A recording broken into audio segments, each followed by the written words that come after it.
Welcome back, everyone. Today, we are doing the unthinkable. We are going to talk about why the king of the Saiyans, the man who literally shook an infinite void by just screaming, the guy who has more transformations than I have unpaid bills, is actually going to get absolutely washed by Satoru Gojo. And before the Goku fans start tracking my IP address and sending a spirit bomb to my house, just listen to the logic. Because we are diving deep into the absolute brain-rotting physics of why Goku cannot touch this man. Literally, he cannot touch him. Okay, let us start with the basics. Goku is fast. Goku is fast enough to travel across a planet in a blink. Goku is fast enough to move in skipped time. Goku is fast enough to make the Flash look like he is walking through peanut butter. But speed does not matter when you are fighting a man who has implemented a literal division by zero error into the fabric of reality around his body. Gojo is not wearing a shield. He is not wearing armor. He is wearing the concept of infinity. It is called the limitless. And for the people in the back who did not pass high school math, let me explain it like you are 5 years old. Imagine you are walking toward a wall, and every step you take, you only go half the distance left. You go half the distance. Then half of that, then half of that, then half of that. You can walk for 1 billion years. You can walk at the speed of light squared, and you will still never actually hit the wall. Because there is always a tiny fraction of space left that is Gojo. Goku can throw a punch with the power of a supernova, but as that punch gets closer to Gojo, it just gets slower and slower and slower until it is effectively stopped in place. Because Goku is trying to cross an infinite amount of space in a finite amount of time. And even Goku cannot do that unless he decides to punch through the fourth wall and hit the animator directly, which honestly, he might try. But let us stick to the lore for a second.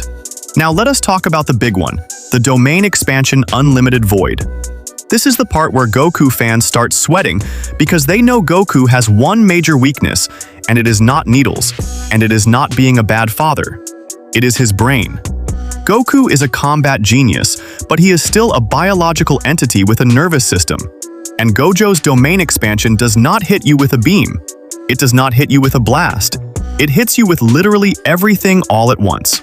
It is an infinite stream of information being shoved into your skull at the speed of thought. Imagine trying to watch every single YouTube video ever uploaded simultaneously while also reading every book ever written and feeling every emotion ever felt by every human in history, all in the span of a fraction of a second. Goku's brain would hit the blue screen of death faster than a Windows 95 computer trying to run Cyberpunk 2077. He would be standing there paralyzed, stuck in a catatonic state, unable to even remember how to breathe, let alone turn Super Saiyan Blue. And while Goku is standing there wondering if he left the stove on at home or if he actually likes Chi-Chi, Gojo is just chilling. He is literally just standing there, adjusting his blindfold because he knows the fight is already over. Once the domain closes, it is a guaranteed hit. That is the rule of the jujutsu world. It is not an attack you can dodge. It is an attack that exists everywhere inside the sphere simultaneously. And then we get to the finisher, Hollow Purple, which is not just a purple ball of energy. It is the manifestation of imaginary mass. It is what happens when you take the push of red and the pull of blue and smash them together to create a singularity that erases everything in its path. It is basically a cosmic eraser. It does not matter how high your power level is. It does not matter if you can destroy a galaxy. If the matter that makes up your body is being deleted from the server, you are going to die. Goku is tough, but he is made of atoms, and Gojo has a move that says atoms are optional today. And I know what you are saying. Goku can just use Hakai. Goku can just erase Gojo. But remember, Hakai has to travel, and if it has to travel, it hits the infinity. And if it hits the infinity, it never reaches the target.